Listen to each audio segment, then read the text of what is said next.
Physics biology से भी आसान है, बट सबके लिए नहीं है। इतना आसान होता तो नीट में मैं आपको बताऊं ईमानदारी से एकदम ईमानदारी से, चाहे वो नीट 16 का पेपर हो, 17 का पेपर हो, या 18 का पेपर हो, या 20 का, 21 का, 22 का पेपर हो, एवरेज मार्क्स बच्चों के रहते हैं। नीट 20, 21, 22 की बात करूं तो एवरेज मार्क्स बच्चों के रहते हैं 40, सॉरी नीट 20, 21, 22 की बात कर रहा हूं तो 70, और नीट 16, 17, 18 की बात कर रहा हूं तो 40। मतलब 40 से 70 के बीच में ही हर साल एवरेज मार्क्स बच्चों के आते हैं। 40 से 70 के बीच में बहुत आसान पेपर है तो 180 में से 60, 70, थोड़ा मुश्किल हो गया तो 180 में से 40 तो तुक्का लगा के भी आ सकता है, और वही 40 नंबर तुम्हारे एवरेज मार्क्स होते हैं।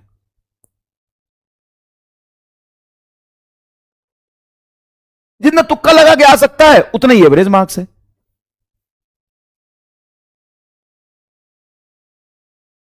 तो इतना मुश्किल फिजिक्स को हम मानते क्यों हैं? बहुत सिंपल सा रीजन है, ध्यान से सुनना, बहुत सिंपल सा रीजन है। फिजिक्स में एक बार समझने में लगता है थोड़ा बुद्धि, एक बार स्ट्रेस देना पड़ता है। फिजिक्स को चाहिए समय, और फिजिक्स में एक पोर्शन पढ़ के कुछ नहीं होता है, हर पोर्शन एक दूसरे से इंटरलिंक्ड है।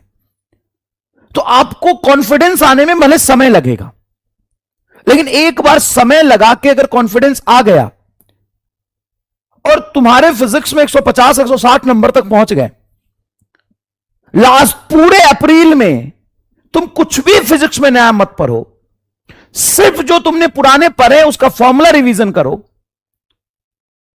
टेस्ट दो, एक नया रत्ती, एक लाइन पढ़ने की जरूरत नहीं है अप्रैल में, और तुम्हारे फिजिक्स में 150 आ जाएंगे। फिजिक्स और बायोलॉजी सब्जेक्ट अलग है, उसको पढ़ने का तरीका अलग है, एटीट्यूड अलग है, अप्रोच अलग है। फिजिक्स में एक छोटी पोर्शन, एक छोटा चैप्टर पढ़ के आप कॉन्फिडेंस नहीं ला सकते।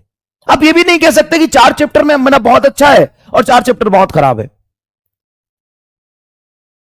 फिजिक्स में हर चैप्टर इंटरलिंक्ड है, हर चैप्टर इंटरलिंक्ड है।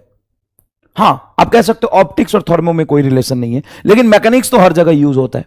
मेरी बात समझना, अगर आप थोड़ा समय लगा के क्वेश्चन प्रैक्टिस करके चीजें एक बार सीख लिए तो आपको ना लंबे समय तक याद रहता है। कंसेप्ट कहीं भूलते नहीं हो आप।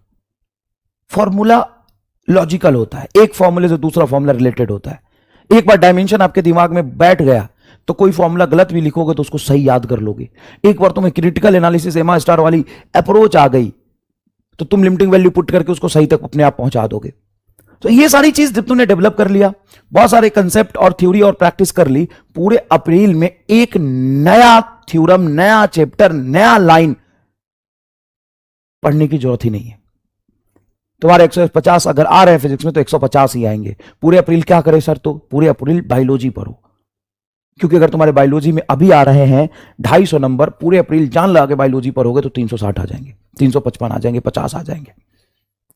और अगर अभी तुम्हारे 300, 350 आ रहे हैं, 340, 350 अगर अभी आ रहे हैं और तुम लास्ट अप्रैल में बायोलॉजी पढ़ो ही मत तो 150 हो जाएंगे। मतलब यहां पर ध्यान देने वाली एक बात है, बस फरवरी और मिड मार्च तक जितना जान लगा सकते हो ना फिजिक्स के नए चैप्टर्स जो आप पढ़ रहे हो उस पे, और थोड़े थोड़े रिवीजन में लगा लो। लास्ट अप्रैल पूरा डेडिकेटेड टू बायोलॉजी।